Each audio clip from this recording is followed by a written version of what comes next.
À la une de l'actualité, les agriculteurs ont manifesté à Lyon aujourd'hui. Une centaine de tracteurs dans les rues. Ils veulent exprimer leur ras-le-bol et se faire entendre à quelques jours du début du salon de l'agriculture. Au lendemain de l'annonce surprise des maires d'Oulin et de Pierre-Bénite de vouloir fusionner, l'opposition demande un référendum local. Nous vous avons demandé justement ce que vous en pensiez. 4e journée du procès des commanditaires présumés de l'incendie de la route de Vienne. Le conjoint et père des 2 victimes a témoigné devant les assises du Rhône. Beaucoup d'émotions dans la salle d'audience.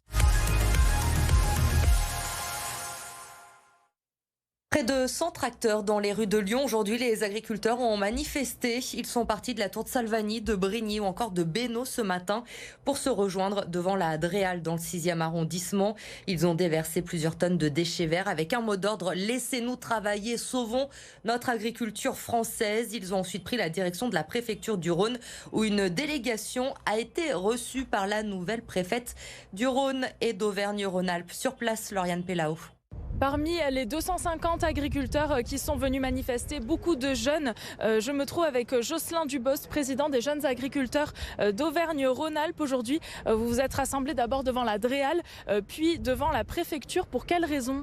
On s'est rassemblés devant ces 2 sites pour des raisons symboliques.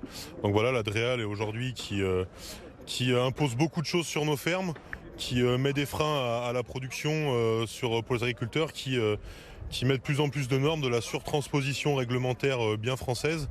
Et puis ensuite devant la préfecture, parce qu'on va être reçu cet après-midi par la préfète de région, parce qu'aujourd'hui il est important qu'elle fasse remonter nos préoccupations et les attentes du réseau au plus haut niveau possible, que ce soit auprès du président et des ministres concernés. Concrètement, aujourd'hui, c'est quoi d'être agriculteur en France ? Être agriculteur en France, c'est vouloir vivre de son métier, tout simplement. Aujourd'hui, on est là parce qu'on réclame de pouvoir vivre décemment de notre métier, d'avoir un revenu tiré du travail de nos fermes. Être agriculteur aussi demain, en France aujourd'hui, il y a de plus en plus de personnes qui vont être en âge de prendre la retraite. Donc il va aussi falloir trouver beaucoup de jeunes agriculteurs pour reprendre ces fermes-là. Donc voilà un petit peu ce que c'est être agriculteur en France aujourd'hui. On parle de mal-être dans la profession depuis longtemps maintenant. Est-ce que c'est de pire en pire ? On a de plus en plus de pression administrative. On a parfois, dans certaines productions, du mal à vivre de notre production, de notre travail. Et ça, aujourd'hui, c'est totalement inconcevable. Quand vous avez des gens qui travaillent plus de 70 heures par semaine, qui n'arrivent pas à se tirer un salaire décent, ça augmente le mal-être. Et quand, en plus de ça, on y rajoute de la transposition administrative, des normes et encore des normes, et qu'on additionne des choses, qui fait qu'aujourd'hui, on va sacrifier des filières complètes sur nos régions, ça augmente un petit peu tout ça aussi, oui. Merci Jocelyn Dubost. Et si cette manifestation se déroule aujourd'hui, ce n'est pas un hasard. Ce samedi, le salon de l'agriculture va démarrer, l'occasion de mettre en lumière toutes les revendications des agriculteurs. L'actualité ce mardi, c'est aussi ce projet de fusion entre les villes d'Oulin et de Pierre-Bénite. L'annonce a été faite par communiqué hier. Les 2 maires ont développé leur projet ce matin devant la presse. Mehdi Eskefi. Ce ne sera plus de ville, mais une seule. Oulin et Pierre-Bénite entendent fusionner pour donner naissance à une unique commune, comme c'était le cas il y a plus de 150 ans. À l'origine de cette initiative, les maires des 2 villes, Jérôme Moroge et Clotilde Pouzergue, tous membres du parti Les Républicains. À travers cette fusion annoncée à la surprise générale ce lundi, les objectifs sont multiples. Les 2 maires avancent des intérêts économiques, sécuritaires et sociaux. Voilà, c'est davantage de moyens pour nos communes, pour mener à bien, nos programmes et surtout aller au-delà et toujours plus de services pour nos habitants. Si on devait sentir que l'ensemble de la population, l'immense majorité, était réticente, évidemment qu'on prendrait ces réticences en considération. Maintenant, à nous d'être vraiment convaincants auprès de la population pour montrer aux habitants à quel point c'est une nécessité. Et le fait de céder la place à Jérôme, pour moi, je pense que c'est une vraie chance pour notre territoire. Cette nouvelle commune serait donc composée de 37 000 habitants.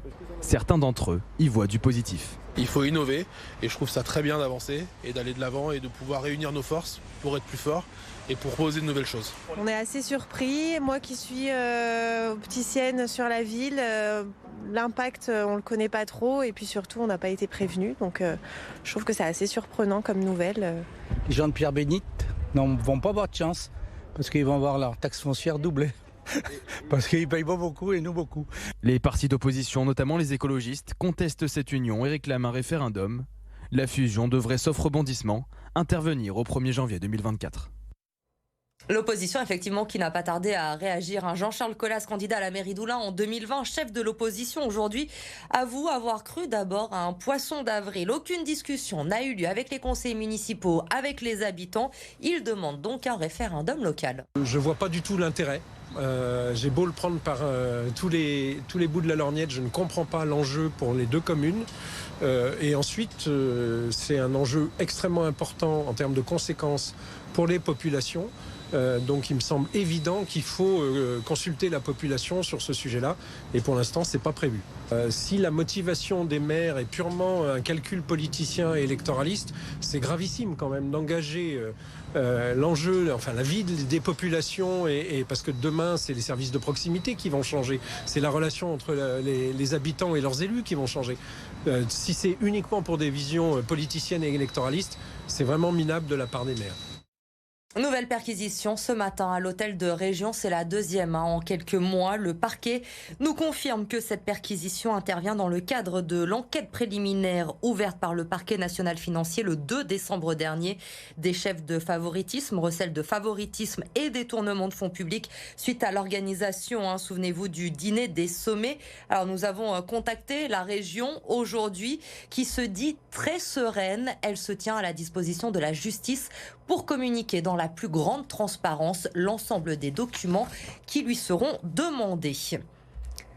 La 4e journée du procès des commanditaires présumés de l'incendie de la route de Vienne. Beaucoup d'émotions aujourd'hui dans la salle d'audience.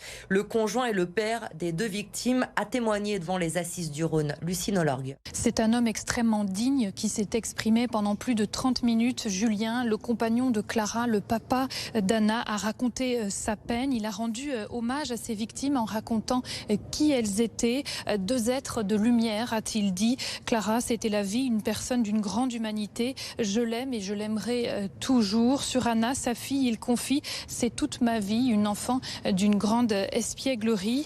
Il a aussi exprimé son incompréhension. « Pourquoi la vie m'a fait ça ?» dit-il. « J'ai dû repartir de zéro, mais je n'ai jamais demandé à repartir de zéro ». Pendant ce témoignage, toute la salle d'audience a retenu son souffle. Beaucoup ont eu les larmes aux yeux. Maître Guillaume Beaulieu, l'avocat de Julien, s'est confié à notre micro à l'issue de cette audition. Ça va marquer les jurés, ça va marquer tout le monde, mais lui, il est marqué, c'est l'émotion qu'il subit tous les jours. Il a clairement indiqué au début de son audition, en 3 jours, j'ai dormi une demi-heure. Et pourtant, il a tout fait pour être dans les meilleures conditions. Il est parti en vacances, il s'est isolé, il n'a pas voulu parler aux journalistes, il s'est protégé. Mais l'émotion, elle est toujours là, elle sera toujours là. Clara, il en était fou amoureux, et Anna, il en était fou amoureux de sa fille. C'est désormais au tour des accusés de s'exprimer. Ils sont interrogés sur les faits qui leur sont reprochés, pour lesquels ils encourent la perpétuité. Un verdict est attendu ce vendredi. L'établissement a ouvert le mois dernier en plein cœur du quartier d'Aînés dans le 2e arrondissement. La maison Saint-Martin accueille des patients souffrant de maladies chroniques, allant de la migraine au diabète en passant par l'insuffisance rénale. Un nouveau lieu pour l'hôpital Saint-Joseph-Saint-Luc qui lui permet de proposer une prise en charge beaucoup moins stressante dans un cadre plus agréable que l'hôpital. Il est extrêmement intéressant pour les patients de pouvoir bénéficier d'un lieu chaleureux, plus familial, plus convivial, où on fait exactement les mêmes soins techniques avec les mêmes médecins, les mêmes infirmières, les mêmes protocoles de prise en charge, mais dans un lieu qui est à l'extérieur de l'hôpital. Ici, nous avons uniquement 9 patients pris en charge au maximum à la fois.